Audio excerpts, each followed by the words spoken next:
না, আমিও তাহলে আপনার সাথে একমত হচ্ছি যে আপনার মোবাইলের পিছনে কোনো নেই। তাইলে আপনি এটা স্বীকার করেন আমার মোবাইলটা এমনি এমনি তৈরি হয়েছে না? হ্যাঁ।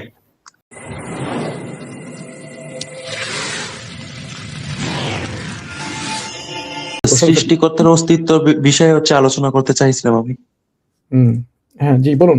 মানে সৃষ্টিকর্তা বলে কি কিছু আছে নাকি? এখন সৃষ্টিকর্তাকে তো অনেকভাবে ব্যাখ্যা করা যায় বা উদাহরণ দেওয়া যায়, যেমন ধরেন যিশু, আল্লাহ বা ঈশ্বর, কালী, আর ব্রহ্মা, বা আর কি আছে, কৃষ্ণ, বা আবার অনেক প্রাচীন গড।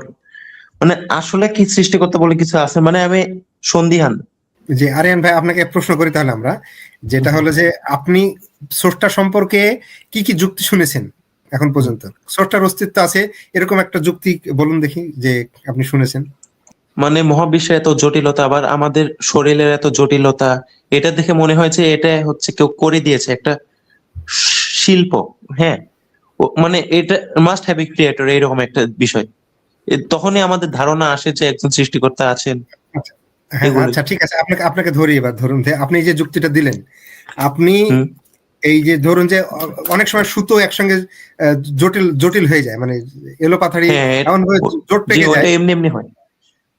হ্যাঁ, ওই তার মানে জটিলতা মানে কি স্রষ্টার অস্তিত্ব বলি আমরা? না। হ্যাঁ, বলেন বলেন। তাহলে কি যখন আস্তিকরা স্রষ্টার পক্ষে যুক্তি দেয় তখন এই ধরনের জটিলতার কথা তো বলে না, তাই না? এই ধরনের জটিলতার কথাই বলে যে এতই মানুষের মানে লিভার, লাংস, আবার ব্রেনে এত জটিলতা। না না, জোট পাকা জটিলতার কথা বলে না, এলোপাথারি জটিলতা পেকে গেল, ওটা জটিল কমপ্লেক্সিটি। এই দেখুন আমরা একটু আগে আলোচনা করছিলাম যে উদাহরণ দিয়ে শুরু করুন ভাই। এই যে আমার হাতে একটা মোবাইল ফোন দেখছেন এখানে, তাই না? একটা মোবাইল ফোন, এই মোবাইল ফোনের মধ্যে জটিলতা আছে, আছে কি নাই? আছে, আছে। আমি আপনাকে বলছি এই ফোন কেউ তৈরি করেনি ভাই, এটা এমনি এমনি এসেছে, এমনি এমনি হয়েছে। না, এটা তো মানে মানুষ বানাইছে না, এটা এমনি এমনি হয়েছে, কেউ তৈরি করেনি। এটা তো আপনার দাবি, এটা তো আসলে ফ্যাক্ট না। মানে কেউ তো একজন করেছে। আচ্ছা, আমি দাবি করলাম এটা এমনি এমনি তৈরি হয়েছে। আমার ফোনটাতে আসলে প্রকৃত অর্থে এটা কোনো কোথাও লেখা নেই কে তৈরি করেছে। এটা ধরেন এটা একটা ফেক, চাইনিজ একটা ফেক, কোনোভাবে কোনো কিছু লেখা নেই, সাদা সিধা সবকিছু। এটা আপনি খুলতেও পারছেন না, লেখাও নেই কে তৈরি করেছে, কোনো মেনু পাচ্ছেন না, বক্সও নেই, একটা ফোন। আমি ধরে নিলাম এটা এমনি এমনি হয়েছে। কিন্তু এই ফোন দিয়ে কিন্তু আমি আপনার সঙ্গে কথা বলতে পারছি, ভিডিও দেখতে পাচ্ছি, আরো কত কিছু লেটেস্ট টেকনোলজি। হ্যাঁ, আমি রেকর্ড করতে পারছি, আমি এখানে পুস্তক একটা বই পড়তে পারছি, লিখতে পারছি, ইমেল করতে পারছি, কত কিছু আজকে আমরা ফোনে যে রুম করি। আচ্ছা, এমনি এমনি হয়েছে ভাই, এটা কেউ তৈরি করেনি, এটা আমার বিশ্বাস, আমার দাবি। জটিল হলে কি হলো? তাহলে তো মানুষ যে কোনো জিনিসই বিশ্বাস করতে। কি একটা শুনুন, জটিল হলে কি সৃষ্টিকর্তার প্রয়োজন হয়, ম্যানুফ্যাকচারের প্রয়োজন হয়? কি বলছেন ভাই, এটা এমনি এমনি হয়েছে। শুনি আপনি কি আমার দাবির বিপক্ষে কি বলবেন? হ্যাঁ, মানে আমি আপনার দাবিকে সমর্থন করব, যেহেতু আপনি এটা বিশ্বাস করছেন যে আমিও তাহলে বিশ্বাস না, এটা আমার যৌক্তিক দাবি, এটা এমনি এমনি হয়েছে। না, তাহলে যুক্তিটা একটা উপস্থাপন তো করতে হবে, যুক্তিটা। হ্যাঁ, উপস্থাপন করলাম। জটিলতার পিছনে কোনো এই স্রষ্টা বা ম্যানুফ্যাকচারের প্রয়োজন নেই, এটা হচ্ছে আমার যুক্তি। এবং এই বস্তুর মধ্যে আমি জটিলতা দেখি, সুতরাং যেহেতু জটিলতার পিছনে কোনো স্রষ্টা বা ম্যানুফ্যাকচারের প্রয়োজন নেই, আমার ফোনেরও কোনো প্রয়োজন নেই কোনো সৃষ্টিকর্তা বা ম্যানুফ্যাকচারের। আমার যুক্তি। এটা তো কোনো যুক্তি না, এটা তো হচ্ছে কুযুক্তি। কুযুক্তি? কেন কুযুক্তি? কারণ মানে শুনতে একটু অদ্ভুত লাগে যে এরকম জটিলতার জন্য মানে একটা মানে ডিভাইস যেটার জটিলতা আছে কিন্তু তার কোনো ডিজাইনার নাই। আপনার এই যে যুক্তির বিপক্ষে বলছেন, জটিলতা হলেই যে স্রষ্টা বা ম্যানুফ্যাকচারারের প্রয়োজন আছে, মেকারের প্রয়োজন আছে, সেটা আপনি কিভাবে বলছেন? তার পিছনে আপনার কি দাবি? যে জটিল হলে আমি একটা প্রশ্ন করব। না, আমার তো কোনো দাবি নেই, আমি শুধু ঈশ্বরের মানে ঈশ্বরের মানে সৃষ্টিকর্তা বা আল্লাহর এই অস্তিত্ব নিয়ে কথা বলতে আসছিলাম আমি। এটাই তো আপনাকে প্রমাণ করছি এখানে। আপনি আপনাকে আমরা উল্টোভাবে দেখি যে টেবিল হ্যাজ টার্ন, প্রমাণ করে নিচ্ছে আপনাকে দিয়ে। হ্যাঁ, টেবিল হ্যাজ টার্ন। আপনি নিজেই প্রমাণ করবেন, হ্যাঁ, স্রষ্টা আছেন কিনা। আমি বলছি ভাই, এই ফোনটা কেউ তৈরি করেনি, হাজার জটিল হলেও এটা কেউ তৈরি করেনি, ম্যানুফ্যাকচার বা এটার মেকার কেউ নেই, এটা এমনি এমনি হয়েছে। আমি যুক্তিও দেখিয়েছি, আপনি আমার যুক্তিকে ফেলে দিয়েছেন কুযুক্তি বলে। তাহলে আপনার যে এই যে দাবি করছেন যে জটিল হলে প্রয়োজন আছে, তার পিছনে আপনার কি যুক্তি বা কি প্রমাণ? না, আমিও তাহলে আপনার সাথে একমত হচ্ছি যে আপনার মোবাইলের পিছনে কোনো নেই। তাহলে আপনি এটা স্বীকার করেন আমার মোবাইলটা এমনি এমনি তৈরি হয়েছে না? হ্যাঁ আচ্ছা, এই যে আরিয়ান ভাই, আপনি তো মেনে নিলেন আমার এই ফোনটা এমনি এমনি হয়ে গেছে। হ্যাঁ, আমি আপনার সাথে একমত হয়েছি। হ্যাঁ, ভেরি গুড। একজন নাস্তিক কি সেটা মানবে? না, তারা তো মানে কাঠখট্টর চিন্তা ভাবনা করবে। হ্যাঁ, তাহলে এই নাস্তিকরা যদি, আপনি এক কাজ করবেন, আজকে তো আমাদের সঙ্গে একটু আলোচনার সূত্রপাত হলো, ভালো কথা। আপনি নাস্তিকদেরকে বলবেন এরকম আমি দাবি করেছি, এবং তারা আসলে এই দাবিটা এরকম তারা মানতে রাজি আছে কিনা। আপনি যেহেতু খুব সহজে মেনে গেছেন যে আমার ফোনটা এমনি এমনি তৈরি হয়েছে, এটা কেউ তৈরি করেনি, এমনি এমনি হয়েছে, কোনো স্রষ্টা ছাড়াই এমনি এমনি হয়েছে, ঠিক আছে? তাহলে তাদেরকে জিজ্ঞেস করবেন, এবং যে নাস্তিকরা ওটা স্বীকার করে এগ্রি করে তাদের নামটা আমাদেরকে নিয়ে আসবেন, যে কোন কোন নাস্তিক এরকম বলেছে, যাদের সঙ্গে আপনার আলোচনা হয়েছে, তারা এটা আমার এই যে কুযুক্তিটা গ্রহণ করে স্বীকার করতে কি হয়েছে, রাজি হয়েছে যে এরকমটা একটা ফোন এমনি এমনি তৈরি হতে পারে, ঠিক আছে? তারপরে আমরা পরবর্তী, আচ্ছা মন্টু ভাই, আমি এই ব্যাপারে মানে কথা বলতে চাচ্ছিলাম না, আমি শুধু আল্লাহর অস্তিত্ব বিষয়ে আমি প্রমাণ চাচ্ছিলাম এটাই। প্রমাণ দিচ্ছিলাম এখানে। আপনি তো আমার সামনেই এখানে আপনি বলছেন আপনি ম্যাজিকে বিশ্বাস করেন ভাই, যে ম্যাজিকে বিশ্বাস করে তার সঙ্গে তো আলোচনা হয় না। না, আমি বিশ্বাস করি এটা বলি নাই, কিন্তু মানে আপনি দাবি করছেন, আমি আপনার দাবির সাথে একমত হয়েছি, এটাই। আপনি আমার দাবি তো মেনে নিচ্ছেন, ঠিক না? আচ্ছা আচ্ছা, মনসুর ভাই আরেকটা প্রশ্ন, ইন্টারেস্টিং প্রশ্ন, এই প্রশ্নটা আলোচনা করে যে ভাইকে, আরিয়ান ভাই, এটা কি প্রশ্ন, এই মোবাইল কি ডিম পাড়ার পরে বাচ্চা চলতে পারবে? এগুলো তো ফেরিস। ফেরিস কি করে হলো? মানে শুনতেই তো অদ্ভুত লাগে, শুনেই তো বোঝা যাবে যে এগুলো হচ্ছে মহাবিশ্ব এমনি এমনি তৈরি হয়েছে, শুনতে অদ্ভুত লাগে না? মহাবিশ্ব এমনি হয়েছে, কোনো স্রষ্টা নেই, এটা কি শুনতে অদ্ভুত লাগে না আপনার? না না, একটু অদ্ভুত লাগে না আমার, এমনি তো হতেও পারে। এটা এমনি এমনি তৈরি হয়েছে না, মহাবিশ্ব এমনি এমনি মানে এমনি এমনি ভাবে তৈরি হওয়া কি যৌতিক ভাবে অসম্ভব কিনা? ডিম পেড়ে বাচ্চা তুললে সবাইকে, আমাদের দর্শকদেরকে একটা করে এই বাচ্চা দেওয়া হবে, মোবাইলের বাচ্চা। এই জন্য ভাই, যারা স্রষ্টার প্রমাণ খুঁজেন তাদের সঙ্গে আলোচনা তখনই ফলপ্রসূ হয় যখন যুক্তি এবং কুযুক্তির মধ্যে মানুষ পার্থক্য করতে পারে। না, আমি কিসের জন্য বলেছিলাম যে মানে মহাবিশ্বের জন্য কোনো সৃষ্টিকর্তা নেই বা থাকতে পারে না, এমনি এমনি হয়েছে, কারণ হচ্ছে তখন এরকমও প্রশ্ন কিন্তু আসে যে ধরে নিলাম একজন সৃষ্টিকর্তা আসেন, যিনি হচ্ছে সবকিছু নিয়ন্ত্রণ করছেন বা তৈরি করেছেন, হ্যাঁ, তো এখন সেটারও কিন্তু একজন সৃষ্টিকর্তা লাগবে, মানে এই মহাবিশ্বের এত জটিলতা, সেই ডিজাইনার কিন্তু আরো বেশি জটিল হবে এখন, তাই না? এটা এই যুক্তি কি মানে ডিজাইনারের উপরে খাটে না? এবং সেই ডিজাইনারের উপরেও একজন ডিজাইনার থাকতে হবে, কারণ এভাবে করতে করতে তো আমরা হচ্ছে ইনফাইনাইট রিগ্রেশনে চলে যাব। এর জন্যই কারণ এর জন্য আমরা যখন উত্তরটা এভাবে দেই যে আল্লাহ হচ্ছে সর্বসময় ছিলেন, মানে আল্লাহকে কখনো সৃষ্টি করা হয়নি, ঠিক একই যুক্তিটা কি হচ্ছে মহাবিশ্বের সাথে যায় না নাকি? মানে এটা কি যৌতিকভাবে অসম্ভব যে মহাবিশ্বের কখনো সৃষ্টি করা হয়নি, যেমন হচ্ছে আল্লাহর সাথে আমরা দেই যুক্তিটা। ভাই, আপনার মনে হয় আপনি এগুলো একটু পড়াশোনা হলো একটু করেছেন। দেখুন, যখনই প্রশ্ন আসবে কে তৈরি করেছে আমার ফোনকে, কোন একজন মানুষকে তৈরি করেছে আরেকজন মানুষ, কারণ মানুষকে তৈরি করেছে এই অনুপরমাণু কোয়ার্কস, এগুলো তৈরি করেছে, তাদেরকে কে তৈরি করেছে? একজন স্রষ্টা। কে তৈরি করেছে ওই স্রষ্টাকে? আরেকজন স্রষ্টা। ওই স্রষ্টাকে কে সৃষ্টি করলো? আরেকজন স্রষ্টা। এরকম করতে করতে আমরা ইনফিনিট রিগ্রেসে চলে যাচ্ছি, তাই না? তাহলে এখনো প্রশ্ন হবে, এই যে ইনফিনিট রিগ্রেস, এটা কি আসলে বাস্তবিক, প্র্যাকটিক্যালি এটা বাস্তবিকভাবে এটা কি সত্য কিনা, এটা কি সম্ভব কিনা in the practical world, theoretical world না, বাস্তবে এটা কন্টিনিউয়াসলি, এটা এন্ডলেসলি আছে অতীতে, তাই না? এটা পসিবিলিটি হতে পারে। এটা যদি আসলে বাস্তবিক হয় তাহলে কিন্তু এটা আমরা আলোচনা করতে পারি। এটা যদি এরকমই হতো, আমি এখানে বলবো যে আমি কখনো এই পর্যায়ে আসতে পারতাম না, সৃষ্টি হতে পারতাম না, কারণ আমাকে সৃষ্টি করার জন্য, সৃষ্টি হওয়ার পূর্বে আরো ইনফিনিট নাম্বারের এই ধরনের সৃষ্টি কার্য, সৃষ্টি স্রষ্টা এরকম হওয়া অপরিহার্য। তাদের সৃষ্টি না হওয়া পর্যন্ত আমার সৃষ্টি হতে পারে না। তাহলে ইনফিনিটলি কিন্তু রয়ে গেছে, তারা এরকম আছে যে তারা ইনফিনিটি স্রষ্টা, ওই স্রষ্টা কিন্তু সৃষ্টি এখনো হয়নি, আরেকজন স্রষ্টা তাকে সৃষ্টি করবে।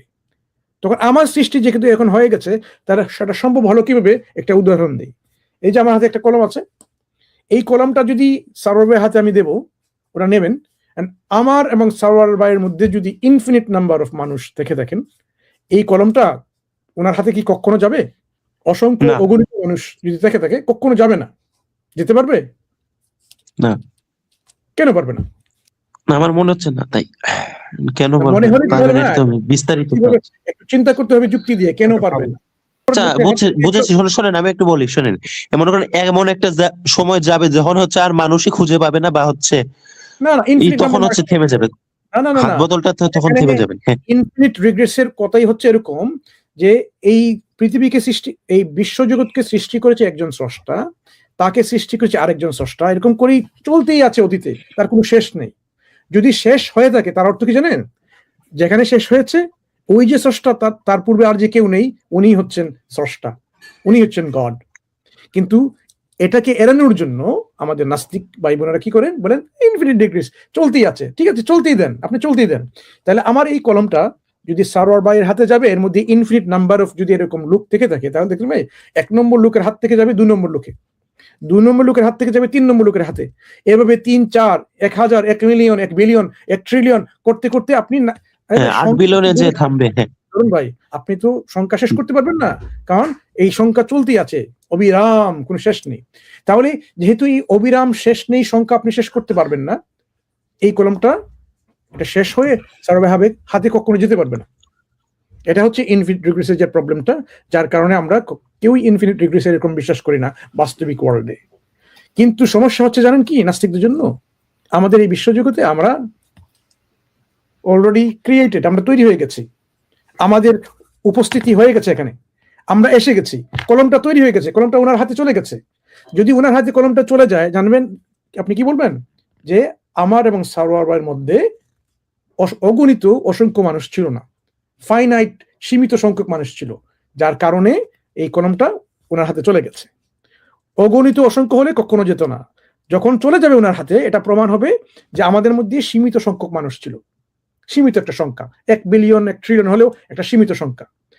ঠিক তেমনি আমাদের মহাবিশ্বের মধ্যে যখন আমরা চলে এসেছি, মহাবিশ্বের উৎপত্তি হয়েছে, আমরা চলে এসেছি, আমরা সামথিং হয়ে গেছি, এটাই প্রমাণ করে যে এই আমরা যে আমাদের সৃষ্টির পেছনে যে স্রষ্টার যে একটা সিরিজ ছিল, ওই সিরিজটা ইনফিনিট হতে পারে না, কারণ আমরা অলরেডি একটা প্রোডাক্ট আমার হাতে চলে এসেছে, এটা ইনফিনিট হবে না, একটা ফাইনাইট চেইন হবে, ফাইনাইট সিরিজ, যার অর্থ হলো এটা কোনো এক জায়গা গিয়ে এটা থেমে যাবে, আলটিমেটলি যেখানে থামবে গিয়ে উনি হচ্ছেন সেই ফার্স্ট কোর্স, প্রথম যে কার্যকারক, যিনি কাজ করেছেন, এই যে ট্রান্সফর্ম করেছেন, এই যেখানে শেষ হয় উনি হচ্ছেন যে স্রষ্টা, যার কোনো স্রষ্টা নেই, নিজেই অসৃষ্ট।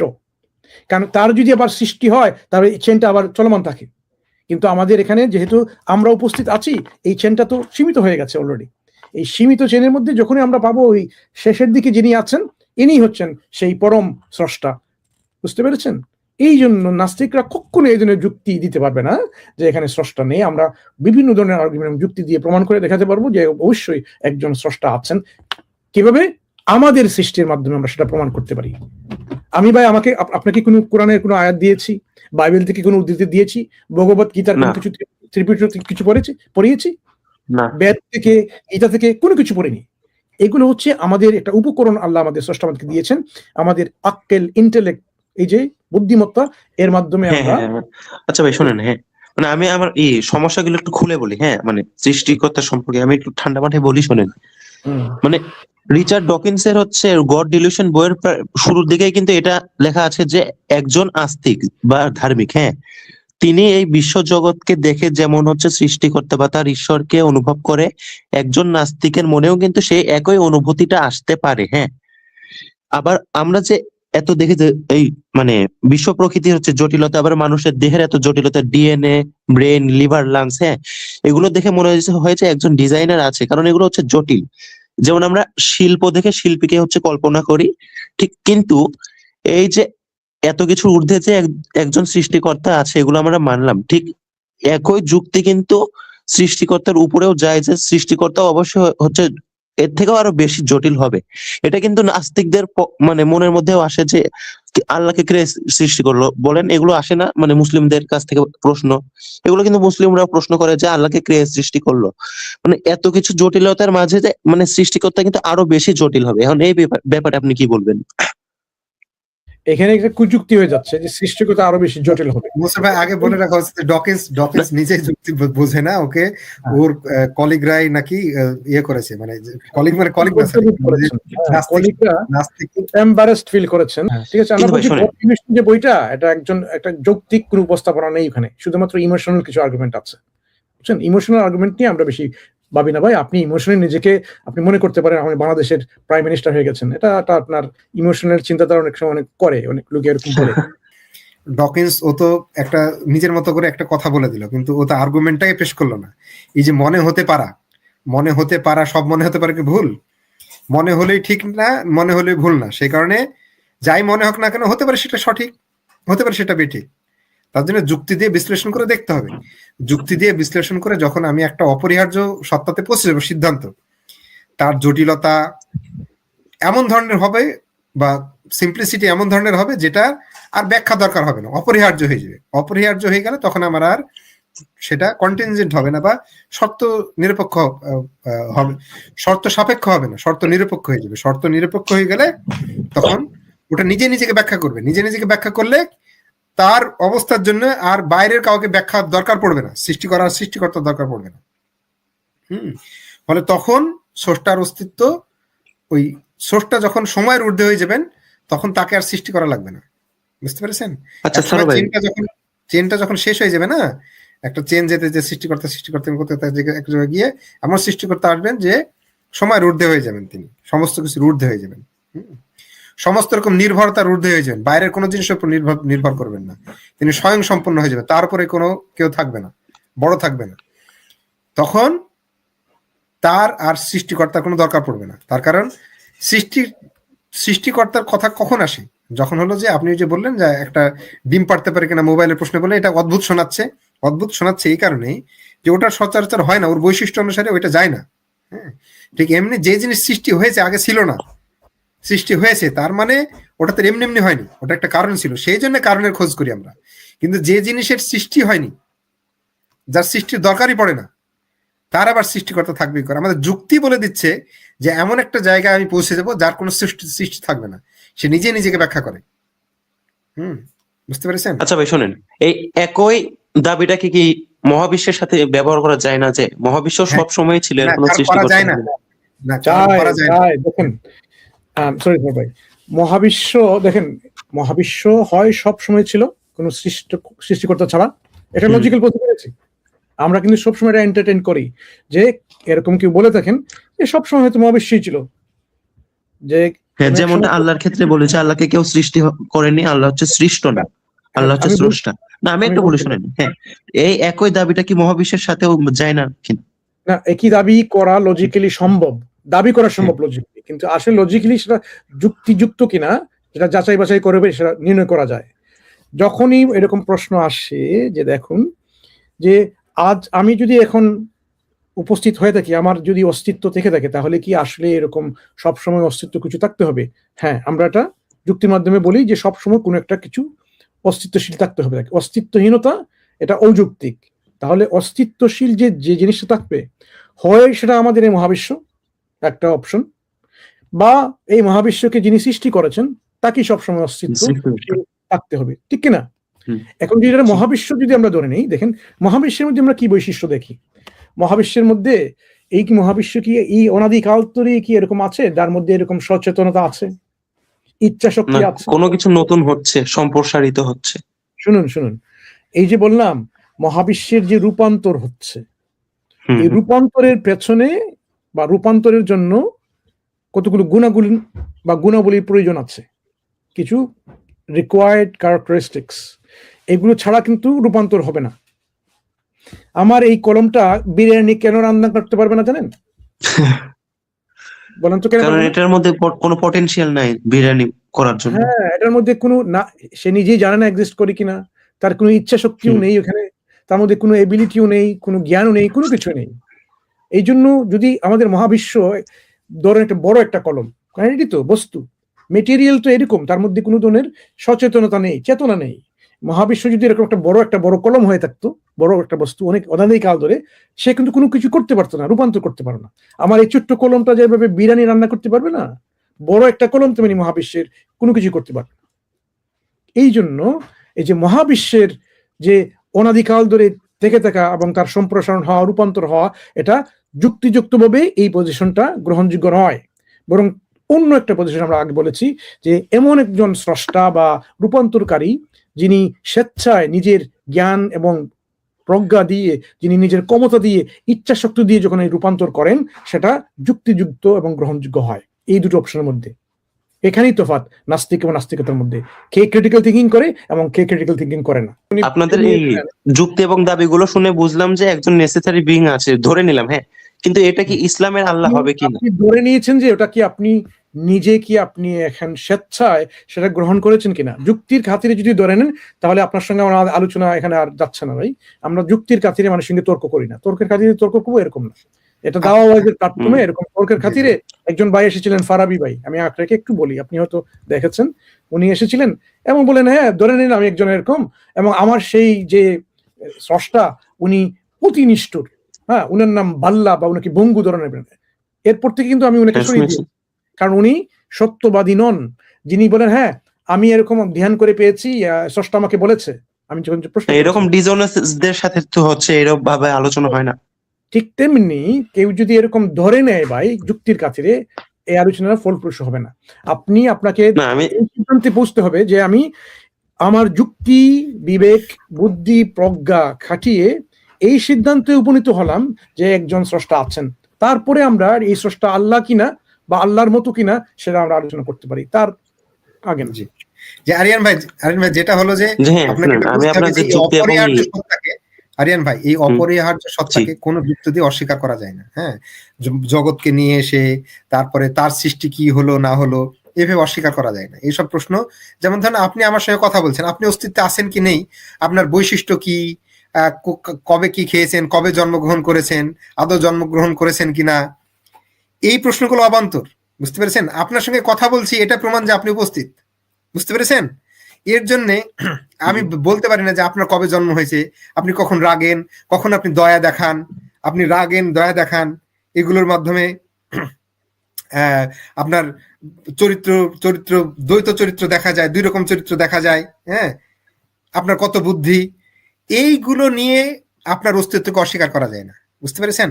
তা আপনার অস্তিত্ব আমরা যেমন ভাবে এইভাবে আমরা কথার মাধ্যমে আপনি কথা বলছেন, আমাদের সঙ্গে রেসপন্স করছেন, এই দিকে আমরা যেমন সিদ্ধান্ত গ্রহণ করছি আপনি অস্তিত্বশীল, তেমনি আমাদের জগতের উপস্থিত, জগতের ধরন, মহাবিশ্ব আমরা সৃষ্টিতে আসছি, এইটা থেকেই আমরা সিদ্ধান্ত করছি যে একজন অপরিহার্য সত্তা আছে, নেসেসারি বিইং আছে, যে ট্রান্সেন্ডেন্ট, সময়ের ঊর্ধ্বে, স্পেস টাইম সৃষ্টির ঊর্ধ্বে, সৃষ্টি থেকে পৃথক একজন সত্তা। এই সিদ্ধান্ত কোনোভাবে অস্বীকার করা যায় না। এই পর্যন্ত আপনি একমত? তারপরে তার গুণ, বৈশিষ্ট্য, অন্যান্য কি অপরিহার্য থাকতেই হবে, তাহলে জগৎ তৈরি হবে না। সেগুলো আমরা যুক্তির মাধ্যমে দেখবো, এবং ইসলামে কি বলে সেটা যদি আপনি তুলনা করেন তাহলে দেখবেন যে, যেমন এই যে বললেন যে সে সবকিছু থেকে আলাদা হবে, ইউনিক হবে, আহাদ হবে, বুঝতে পারলেন তো, মানে একক হবে, তার মতো কেউ থাকবে না। তারপরে যেটা হলো সমাদ হবে, সব কার উপর নির্ভরশীল হবে না, তাই না? তাহলে সে যদি নির্ভরশীল হয়ে যেত তাহলে সে আর স্রষ্টা হতো না। বুঝতে পারেন? তাকে প্রভাবিত করতে পারে, যে তাকে প্রভাবিত করে সেই স্রষ্টা হয়ে যেত, মানে পরম স্রষ্টা হয়ে যেত, সর্বোচ্চ স্রষ্টা হয়ে যেত। তারপরে তিনি অন্য কিছুর মতো নন, তার সে নির্ভর করেন না, তার জন্মদাতা দরকার হয় না। আর তিনি যেহেতু সর্বোচ্চ, তিনি নিজেকে ট্রান্সফর্ম করবেন, জগৎ তৈরি করবেন, এরকম না। মানুষ নিজে ইনভেনশন করতে পারে, তাহলে নিশ্চয়ই মানুষ যদি সৃষ্টি হয়, নতুন জিনিস তৈরি করতে পারে, তাহলে মানুষের স্রষ্টা তার চাইতে বেশি ক্ষমতাশালী হবে। তার মানে সে নিজের শরীর ছাড়াই অন্য কিছু তৈরি করতে পারবে, মানে শরীর বলবো না আমি, যেটা হলো যে নিজের সত্তা ছাড়াই পৃথকভাবে অন্য কিছু তৈরি করতে পারবেন। সুতরাং সে নিজেকে শুধু জগৎকে, তিনি নিজের দেহকে ট্রান্সফর্ম করে শরীর তৈরি করবেন না। তার মানে তিনি কাউকে জন্ম দেননি, তাকে কেউ দান করেন, এবং তিনি কোনো কিছু মতো নির্ভরশীল নন, যেহেতু সবকিছু থেকে তিনি পৃথক। এই যে ইসলামের যে সূরা ইখলাসের যে বৈশিষ্ট্য, সেটা আপনি যৌক্তিকভাবে পেয়ে যাবেন। এটার একটাতে ঘাটতি হলেই সে কিন্তু নেসেসারি বিইং হবে না, অপরিহার্য সত্তা হবে না। সে যদি মুখাপেক্ষী হয়ে যায়, নেসেসারি বিইং হবে না। তাকে দেখে যদি কেউ জন্ম দেয়, তাহলে নেসেসারি বিইং হবে না। সে যদি জন্ম দিতে বাধ্য হন, হ্যাঁ, তাহলে সে নিজের শরীরকে রূপান্তর করা ছাড়া যদি জগৎ তৈরি না করতে পারেন, তাহলে তিনি কি বলে যে নেসেসারি হবেন না। হ্যাঁ, তারপরে তিনি যদি ইউনিক না হন, হ্যাঁ, তার মতো যদি কেউ থেকে যায়, সমতুল্য থেকে যায়, তাহলে তিনি অপরিহার্য সত্তা হবেন না। বুঝতে পেরেছেন? আচ্ছা আচ্ছা মনসুর ভাই শুনেন, মানে আমাকে আরেকটা বার, হ্যাঁ সরি, মানে আরেকটা বার হচ্ছে খুব সংক্ষেপে এটার উত্তরটা দিয়ে দেন যে যে এটা মেনে নিয়েছে যে একজন সৃষ্টিকর্তা আছেন, কিন্তু তাকে কে সৃষ্টি করলো, তার কখনো সৃষ্টি হয়নি। ঠিক একই ভাবে হচ্ছে মহাবিশ্বেরও যে কখনো সৃষ্টি হয়নি, মানে এই দুইটার মধ্যে পার্থক্যটা। হ্যাঁ, মহাবিশ্বর কেন একজন সৃষ্টিকর্তা লাগবে, মানে একটু সংক্ষেপে যদি বলে দিতেন। ঠিক আছে, এখন মহাবিশ্ব যদি কেউ মনে করে সবসময় ছিল এবং মহাবিশ্বই রূপান্তর করেছে, সেই মহাবিশ্বের কিছু অত্যাবশ্যকীয় অপরিহার্য কিছু গুণাগুণের প্রয়োজন আছে, যার মধ্যে 4টা গুণাগুণের নাম আমরা বলেছি: সচেতনতা, ইচ্ছে স্বাধীনতা থাকা, ফ্রি উইল, এবং জ্ঞান। আচ্ছা ভাই শুনেন, আমি একটু ইন্টারাপ্ট করি, শুনেন। হ্যাঁ, মানে মানে ফ্রি উইল, সচেতনতা, এটা কিন্তু গডের মধ্যেও আছে। এখন গডও কিন্তু এভাবেই হচ্ছে, মানে কোনো কিছুর উপর নির্ভরশীল কেন না? আমি বলছি, দেখুন, হ্যাঁ, আপনি যদি জি। মহাবিশ্বের কথা নিয়ে আসেন, তাহলে এই মহাবিশ্ব তখনই রূপান্তর করতে পারবে যখন এর মধ্যে এই প্রপার্টি গুলো বিদ্যমান থাকবে। এই প্রপার্টি ছাড়া কিন্তু মহাবিশ্ব কোনো কিছু করতে পারবে না। কিন্তু এই প্রপার্টি যখন আপনি স্বীকার করে নেবেন, তখন আমাদের যে স্রষ্টার ধারণা এবং মহাবিশ্বের যে প্রপার্টিস গুলো আপনি দিচ্ছেন একই ধারণা হয়ে যাচ্ছে, শুধু নাম এর মধ্যে আমাদের মধ্যে একটু তফাৎ আছে, যে আপনি এটাকে গড বলছেন, আমি বলছি এটা মহাবিশ্ব। এই তো সিমান্টিক কিছু একটা ডিফারেন্স, কিন্তু আলটিমেটলি এখানে যে আমরা যে জিনিসটা মিন করছি একই।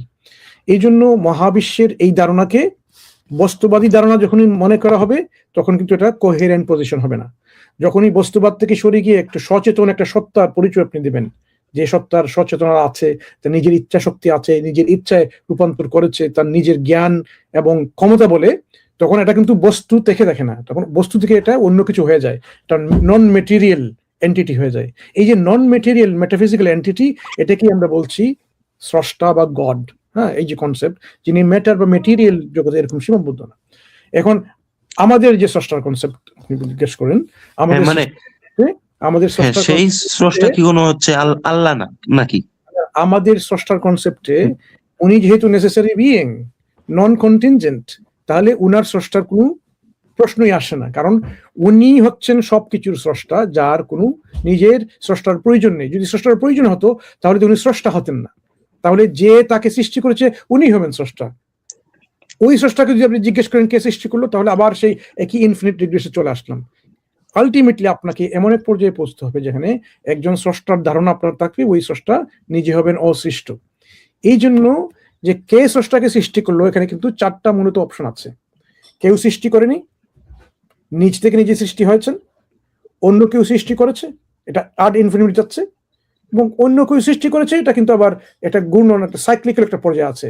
যেমন এ সৃষ্টি করেছে বি কে, বি সি কে, ডি এ কে, A B C D A B C D এভাবেই তাদের স্রষ্টাটা চলে যাচ্ছে। সাইক্লিক্যাল কজেস, বা এটা হচ্ছে ইনফিনিট রিগ্রেস। ইনফিনিট রিগ্রেস নিয়ে আমরা আলোচনা করেছি এবং দেখিয়েছি যে সেটা কেন অযৌক্তিক। সাইক্লিক্যালটাও তেমনি এরকম আরেক অযৌক্তিক। সাইক্লিক্যাল যে এ কখনো সৃষ্টি হতে পারতো না যদি ডি সৃষ্টি না হতো, ডি হতে পারতো না যদি সি আগে সৃষ্টি না হতো, কেউ সৃষ্টি হতে পারতো না, কারণ তাদের একজনের সৃষ্টি আরেকজনের উপরে পুরোপুরিভাবে মুখাপেক্ষী, নির্ভরশীল, কন্টিনজেন্ট। এই জন্য কোনো কেউ এরকম থাকতে পারতো না। যেমন আমি যদি আপনাকে জিজ্ঞেস করি, ভাই একটা উদাহরণ দিই, আমার হাতের এই যে কলমটা দেখতে পাচ্ছেন, এটা কিন্তু আরেকটা কলম, এটা না, এই যে এটা কলম, একটা পার্থক্য আছে। এই কলমটা যদি এখানে টেবিল থেকে আমি তোলার চেষ্টা করবো, হ্যাঁ, মনস্থ করলাম, ইচ্ছা করলাম, কিন্তু আমি বললাম যে এই কলমটা আমি তুলবো টেবিল থেকে যদি আরন ভাই আপনি আগে তুলেন। আপনি বললেন হ্যাঁ আমি তুলবো, এটা আমি তুললে তো হচ্ছে মানে ওটা নাই হয়ে গেল। আরে ভাই শুনেন, সাইক্লিক্যাল যে কজেস বা গডের ধারণাটা উদাহরণ দিচ্ছি। আপনি বলছেন না, এটা যদি মাহবুব ভাই আগে তুলেন তাহলে আমি তুলতে পারবো। মাহবুব ভাই বললে আরে ভাই আমি তুলতে পারবো যদি আমার আগে সারোয়ার ভাই তুলেন। সারোয়ার ভাই বলছেন হ্যাঁ আমি তুলতে পারবো যদি মনসুর আমার আগে তুলে নেয়। আমি বলছি না, আমি এটা তুলবো যদি আপনি আমার আগে তুলে নেন। বুঝতে পেরেছেন? আমরা এখানে 5 জন মানুষ আছি, 5 জন মানুষ বলছি এখানে, 5 জনের হাতের 5টা আঙ্গুলের মতো, যে আমি তখনই তুলবো যখন আপনি আমার আগে এটা তুলে নেন। আপনি তখনই তুলবেন যখন আপনার আগে মাহবুব ভাই তুলে নেন টেবিল থেকে। মাহবুব ভাই তখনই তুলবেন যখন সারোয়ার ভাই আগে তুলে নেন। এই কলমটা এই কন্ডিশনে কি কখনো টেবিল থেকে তোলা হবে? না, হবে না, কখনো হবে না। এই যে সাইক্লিক্যাল কজেশনের এটাই হচ্ছে অযৌক্তিক একটা অবস্থান, যেটা কখনো হবে না। সুতরাং আমাদের মহাবিশ্ব কখনো সৃষ্ট হবে না, কখনো অস্তিত্বে আসবে না যদি এরকম সাইক্লিক্যাল কিছু স্রষ্টা বা কোজ থেকে থাকে। তাহলে ইনফিনিট রিগ্রেসও সম্ভব না, সাইক্লিক্যাল কজেশনও সম্ভব না। স্রষ্টা নিজেকে সৃষ্টি করা, দেখেন যখন উনি নিজে আগে ছিলেন না, নাথিং ছিল, তখন উনি আবার নিজেকে সৃষ্টি করে কিভাবে? এটা একটা অযৌক্তিক পজিশন। যারা অস্তিত্ব আগে ছিল না, সে নিজেকে কিভাবে অস্তিত্বে নিয়ে আসে? বুঝতে পেরেছেন? সে তো নিয়ে আসতে পারবে না, সেই নাথিং থেকে সামথিং আনার একটা পর্যায় মাত্র। তাহলে কি বাকি থাকলো? স্রষ্টা নিজেই অসৃষ্ট। If you remove all of the possibilities, whatever remains is the truth. বুঝতে পেরেছেন? শার্লক হোমসের এরকম একটা কথা বলেছে, আপনি ওটা পড়ে নিতে পারেন। এটা শার্লক হোমসের কথা না, এটা আমাদের যুক্তিবাদী যারা আছেন তাদেরই কথা। যখন সব অপশন মধ্যে প্রতিটি অপশনকে আপনি নাকচ করলেন, যে অপশনটা রয়ে গেছে এটাই হবে আপনার জন্য সত্য, কারণ ওইটাই হবে এখানে গ্রহণযোগ্য। স্রষ্টা নিজে অসৃষ্ট। এই জন্য আমাদের রাসূলুল্লাহ সাল্লাল্লাহু আলাইহি ওয়াসাল্লামকে যখন জিজ্ঞেস করা হয়েছিল, যে উনি নিজে বলেছেন এমন এক সময় আসবে যখন বলবে মান খালাকা কাযা, মান খালাকা কাযা, কে ওটা সৃষ্টি করেছে, কে ওটা সৃষ্টি করেছে, হাত্তা যতক্ষণ পর্যন্ত তারা বলে মান খালাকাল্লাহ, কে আল্লাহকে সৃষ্টি করেছে। আচ্ছা ভাই, আমি বুঝেছি। হ্যাঁ, আপনি কি বলতে চাচ্ছেন? আমি শেষ করি, আপনি শুনুন। তখন ওই সময় লোকে বলবে, শয়তান তাদের কাছে গিয়ে এরকম বলবে, আল্লাহকে কে সৃষ্টি করেছে? তখন রাসূলুল্লাহ সাল্লাল্লাহু আলাইহি ওয়াসাল্লাম বিভিন্ন ক্ষেত্রে বা 2-3টি উত্তর দিয়েছেন। তার মধ্যে একটা হচ্ছে, তখন তোমরা আউযু বিল্লাহি মিনাশ শাইতানির রাজিম, শয়তান থেকে, বিতাড়িত শয়তান থেকে আল্লাহর কাছে পানা চেয়ে, এবং সূরাতুল ইখলাস বলবে। এরা আসলেই নিজের মধ্যে পড়বে, বলবে সূরাতুল ইখলাস। কেন? ওই সূরাতুল ইখলাসই কিন্তু এর উত্তরটা আছে, যে লাম ইয়ালিদ ওয়া লাম ইউলাদ, যে তিনি হচ্ছেন আস-সামাদ, তিনি হচ্ছেন অমুখাপেক্ষী, অ্যাবসলিউট, নন কন্টিনজেন্ট। তার কোনো কিছুর প্রয়োজন নেই যে তাকে স্রষ্টা সৃষ্টি করতে হবে, নিজেই অসৃষ্ট। এই যে ধারণাটা সূরা ইখলাসের মধ্যে আছে। এই জন্য কেউ যদি এরকম প্রশ্ন করে আপনাকে যে আল্লাহকে, স্রষ্টাকে কে সৃষ্টি করলো, তার যে সম্ভাব্য কিছু উত্তরগুলো সবগুলো দিয়ে দিচ্ছি, এবং কোনটা সবচেয়ে গ্রহণযোগ্য তাও বলে দিয়েছি। সেটা হচ্ছে যে তিনি হতে হবে তাকে অসৃষ্ট। মানে ইসলামের আল্লাহ বলতে আমরা কি বুঝি? তিনি হচ্ছে সর্বজ্ঞানী, সর্বশক্তিমান এবং সকল ক্ষমতার উপর তার হচ্ছে শক্তি আছে। হ্যাঁ, সকল ক্ষমতার উপর তিনি হচ্ছে আছেন এবং সবকিছু দেখছেন এবং আমাদের হিসাব নিবেন, এরকম কিছু একটা। আবার দয়ালু, পরম দয়ালু, এবং কি তিনি হচ্ছে প্রার্থনা শোনেন এবং আমাদের প্রার্থনা কবুল করেন, এইরকম কিছু। হ্যাঁ, এটা কি সেই আল্লাহ হবে কি না? হ্যাঁ, এবার আপনার কি মনে হয় যে পরম সত্তা সে শুনতে পাবে না, ঘাটতি থাকবে তার, দেখতে পাবে না, তার ঘাটতি থাকবে? নেসেসারি বিইং এর কি এই ঘাটতি থাকা উচিত যৌক্তিকভাবে? না। যদি মানুষ দয়াশীল হয়, দয়া জিনিসটা তার কাছে ভান্ডার থাকবে না, থাকবে না? হ্যাঁ, যেহেতু দয়া আছে, দয়াশীল, হ্যাঁ, ভান্ডার থাকবে। দয়া যদি তার সৃষ্টির মধ্যে থাকে, তাহলে তিনি তো সুপার পাওয়ার, মানে সুপারের সুপার, মানে আলটিমেট পাওয়ার, তাই না?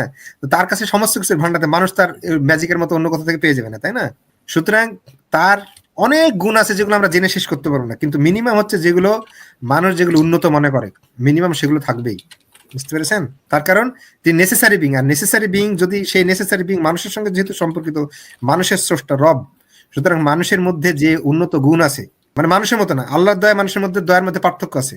আল্লাহর দয়া কাতর না, আল্লাহর দয়া বিশুদ্ধ। এখানে আরেকটি মানে প্রশ্ন করতে চাচ্ছি যে আল্লাহর কি আসলেই দয়ালু কিনা। এখন যখন আমরা কোনো ভালো কাজ করি সেটা আল্লাহর পক্ষ থেকে, এবং যদি খারাপ কাজ থাকে সেটা হচ্ছে মানুষই করে। মানে এটা কি এক ধরনের ফেলাসি না? ভালো হলে হচ্ছে আল্লাহ করাইছে, আর খারাপ হলে হচ্ছে ওটা আমরা নিজেরাই ভুল করি। মানে আল্লাহ আমাদের স্বাধীন ইচ্ছা শক্তি দিয়েছে, আমরা নিজেরাই করছি। সবকিছুই যদি আল্লাহর ইচ্ছাতেই হয়, তাহলে তো খারাপও আল্লাহর ইচ্ছাতেই হচ্ছে। যেমন মনে করেন যে একজন মানুষ অপরজনকে হত্যা করেছে, এটা হচ্ছে মনে করেন মানুষদের স্বাধীন ইচ্ছা শক্তিতে করেছে। হ্যাঁ, শোনেন ভাই, কিন্তু যদি প্রকৃতিতে দেখি, এখন প্রকৃতি তো মানুষ নিয়ন্ত্রণ করছেন, হ্যাঁ, আল্লাহ করছে। কিন্তু যখন ভূমিকম্প হয়, জাপানের মানুষরা কিন্তু ডেকে ডেকে ভূমিকম্প আনে না। আবার একজন শিশু কিন্তু চায় না যে তার হচ্ছে ক্যান্সার হোক, বা একজন বয়স্ক কিন্তু চায় না যে তার ডায়াবেটিক্স হোক। হ্যাঁ, মানে এগুলো কিন্তু আল্লাহ দেওয়া হচ্ছে আমাদের। আমরা বলি যে ভালো মন্দের উপস্থিতি, এটা সবকিছু আল্লাহর তাকদীর, আল্লাহ নির্ধারণ। হ্যাঁ, আল্লাহ নির্ধারণ যে ভালো যে জিনিসটা, ভালোর আলাদা অস্তিত্ব নেই। আল্লাহ হলেন ভালো, আল্লাহ হলেন ভালোর আলাদা অস্তিত্ব নেই। আল্লাহ হলেন ভালোর মানদণ্ড। বুঝতে পেরেছেন? আল্লাহ যা করবে তাই ভালো। মানুষ যে কোনো কিছু করবে ভালো কাজ, এটা অন্য কোথা থেকে পাবে না। যা কিছু মানুষের মধ্যে ভালো গুণ, ভালো বৈশিষ্ট্য, ভালো কাজ, সবকিছু আল্লাহর পক্ষ থেকে, মানে মূল উৎস আল্লাহ। তাকে তৌফিক দেন, তার যে বৈশিষ্ট্যগুলো চর্চা করতে পারবে মানুষ, সেটা আল্লাহর পক্ষ থেকে তৌফিক দেবেন, বাস্তবায়ন করবেন আল্লাহর পক্ষ থেকে। এখন আল্লাহ মানুষকে যে স্বাধীন ইচ্ছা শক্তি দিয়েছে, স্বাধীন ইচ্ছা শক্তিতে তাহলে আল্লাহ ভালো, আল্লাহর বিপরীত হচ্ছে খারাপ। এখন মানুষকে স্বাধীন ইচ্ছা শক্তি আল্লাহ দিয়েছেন, স্বাধীন ইচ্ছা শক্তি দেওয়াতে মানুষ আল্লাহর দিকেও আসতে পারে, তার ভালোর দিকে আসলো, আর খারাপের দিকেও যেতে পারে। আল্লাহর দিকে যখন মানুষ আসবে, তখন সে যে কাজটা করবে তার কারণ আল্লাহর দিকে আসলো, সুতরাং ভালো কাজ করলো। তার মানে কি, ভালোটা কোথা থেকে পেলো? সে আল্লাহর কাছ থেকে পেলো, বুঝতে পারছেন? আল্লাহর কারণে সে করতে পারলো। চয়েসটা কে দিয়েছিল? আল্লাহ দিয়েছিল। তাহলে ভালো কাজটা কার কারণে করলো? আল্লাহর কারণে। আল্লাহ তৌফিক দিয়েছিল। খারাপ কাজ যখন করলো, তো এখানে যখনই মানুষ স্বাধীন ইচ্ছা শক্তি আল্লাহর বিপরীতে গেল, তখন সে খারাপ করলো, বুঝতে পেরেছেন? আল্লাহ তো খারাপ তো আল্লাহর সঙ্গে জড়িত না, তাই না? তাহলে মানুষ এই যে খারাপটা কোথা থেকে আসলো? মানুষের নিজের কারণে আসলো। আল্লাহ নিজের কারণ কোথা থেকে? যখন আল্লাহ স্বাধীন ইচ্ছা শক্তি দিয়েছেন সে কারণে। যদিও স্বাধীন ইচ্ছা শক্তি দেওয়ার মাধ্যমে আল্লাহ খারাপটাকে অস্তিত্বে এনেছেন, কিন্তু ওইটা মানুষের পক্ষ থেকে। এটা প্রথমটা বুঝতে পারলেন। দ্বিতীয়টা এবার আসি। ধরুন আপনার এখন পরীক্ষা হবে একটা জায়গায়, সুইমিং এর পরীক্ষা হবে। সুইমিং এর পরীক্ষায় আপনাকে কস্টিউম চেঞ্জ করতে হবে, মানে সুইমিং এর পোশাক পরতে হবে, যেন পানি শরীরে মানে ভিজে না থাকে, একদম টাইট থাকে, বুঝতে পেরেছেন? বা গোটা বডি ঢাকা থাকলে এরকম ধরনের আপনাকে পোশাক পরতে হলো। এই যে পরীক্ষার উদ্দেশ্যে আপনাকে পোশাক পরতে বলা, এই যে পরীক্ষার শর্ত হিসেবে আপনাকে এইটা করতে বলা বা এই শর্ত দেওয়া, তারপরে তো ক্রিকেট খেলতে যাবেন, আপনি ক্রিকেট খেলতে গেলে আপনাকে প্যাড লাগালেন, আপনি পায়ে হাতে গ্লাভস পরলেন। তো এই যে পোশাক পরিবর্তন, এটা যদি পরীক্ষার পাঠ হয়, মানে আপনার নিয়ম হয়, তাহলে এটা কি ভুল কোনো জিনিস? কলম আপনি আপনি পরীক্ষা হলে লিখতে লিখতে কলম পরিবর্তন করে দিলেন, বুঝতে পেরেছেন? এটা কি ভুল জিনিস? না, ভুল জিনিস না, তাই না? তাহলে মানুষকে এই যে পরীক্ষা, ধরুন যে আপনার লিখতে লিখতে কালি শেষ হয়ে গেল, আপনার কালি শেষ হয়ে যেতে পারে, এটা পরীক্ষার, এটা কোনো খারাপ জিনিস না, তাই না? খাতা শেষ হয়ে যেতে পারে, পেজ শেষ হতে পারে, পেজ আপনি চাইবেন নতুন, এটা কোনো খারাপ জিনিস না। ঠিক একইভাবে আল্লাহ আমাদেরকে এই যে দেহ কে দিয়েছে? আল্লাহ দিয়েছে। কষ্ট কে দিয়েছে? আল্লাহ দিয়েছে। রোগ বিরোগ এটা কোথা থেকে এসছে? এটা পরীক্ষা স্বরূপ আল্লাহ এখানে দিয়েছেন। তা আল্লাহ যদি এগুলো দেন পরীক্ষা স্বরূপ, এগুলো কোনো খারাপ জিনিস হলো? না। হ্যাঁ, পরীক্ষা হলে এখন তাহলে দ্বিতীয় পয়েন্টে চান, এটা আমি বুঝেছি, আর বলেন না। হ্যাঁ, দ্বিতীয় পয়েন্টে চান, মানে প্রাকৃতিক দুর্যোগ এবং অসুস্থতা। হ্যাঁ, দুর্যোগ আর অসুস্থতা। দুর্যোগ আল্লাহ পরীক্ষার অংশ হিসেবে রেখেছেন, অসুস্থতা আল্লাহ আপনার হিসাবে রেখেছেন, পরীক্ষার শর্ত হিসাবে রেখেছেন। তার কারণ এটা কি তাহলে কোন রকম মানে বর্বরতা না? আপনার কাছে কি মনে হয় না? এটা বর্বর পরীক্ষা হলে আপনাকে যখন টেস্ট করবে, আপনি ধরুন যে ফিটনেস পরীক্ষা দিচ্ছেন, ফিটনেস পরীক্ষা আপনাকে অসুস্থতা আবার এভাবে সমস্যা দিয়ে তো মনে করেন, মানে জটিলতা দিয়ে হলেও আপনাকে যদি পাজল না দেয়, আপনাকে ধরুন পাজল না দেয়, সমস্যা না দেয়, তাই না? সমস্যা না দিলে আপনার মানে এমন কিছু যা প্রাণহানির মতো, এটা তো তাহলে একটা মানে প্রাণহানিটা কি পরীক্ষা ক্ষেত্র থেকে আপনাকে তুলে নেওয়া। প্রাণহানিটা মানে কি? পরীক্ষা ক্ষেত্র থেকে আপনাকে তুলে নেওয়া। এখন বলুন, পরীক্ষা ক্ষেত্র থেকে কাউকে তুলে নেওয়া, পরীক্ষা কারো শেষ করে দেওয়া, 3 ঘন্টা পরে খাতা নিয়ে নেওয়া, এটা কি খারাপ জিনিস? এটা যারা পরীক্ষায় নিয়ন্ত্রণ করে তারা তাদের ইচ্ছা করলে করবে, তাদের অধিকার আছে, তাই না? তা আল্লাহর অধিকার আছে, তাই কি না? প্রাণহানি এটা হলো যে পোশাক বদলের মতো। আমাদের দেহটা কে ব্যবহার করতে দিয়েছেন? আল্লাহ ব্যবহার করতে দিয়েছেন। খাতা যে তার মানে আল্লাহ প্রাণ নিয়ে এটা আল্লাহ মানে সর্বদয়ালু, এইরকম কিছু। হ্যাঁ, তো পরীক্ষক তো আপনাকে একসময় পরীক্ষা শেষ করতে হবে। আপনাকে তো আল্লাহ তো নতুন দেহ দেবে, ভালো দেহ দেবে। আরো জান্নাতে যারা যাবে, যারা দেহটা ব্যবহার করছে তাকে আরো উন্নত দেহ দেবেন আল্লাহ। তো আপনাকে যদি পরীক্ষার হল থেকে আপনি একটা চাকরির পরীক্ষা দিচ্ছেন, পরীক্ষা হল থেকে বললো তুমি পরীক্ষা হল থেকে বেরিয়ে তুমি যাও, এখন পরীক্ষা হয়ে গেছে, তারপরে আপনাকে একটা বড় একটা অফিস দেবে, তাহলে আপনি বললেন আমাকে ঘর থেকে বের করে দিলে, এটা কত নিষ্ঠুর জিনিস, এটা বলবেন আপনি? না, আপনাকে একটা প্রয়োজনেই ওখানে পাঠানো হয়েছিল, ওখানে প্রয়োজন শেষ হওয়ার পরে আপনাকে অন্য জায়গায় পাঠানো হবে, তাই না? আর ফেল করলে আপনাকে অফিসে বসতে দেওয়া হবে না। তাহলে আপনার দেহটা একটা পোশাকের মতো যদি আপনি ধরেন, আপনার এই দুনিয়াটা যদি একটা পরীক্ষা হলের মতো ধরেন, তাহলে সেখান থেকে বের করে দেওয়া বা আরো আপনাকে উন্নত পুরস্কারের জন্য দেওয়া, এটাই কোনো খারাপ জিনিস হবে? কোনো মতেই খারাপ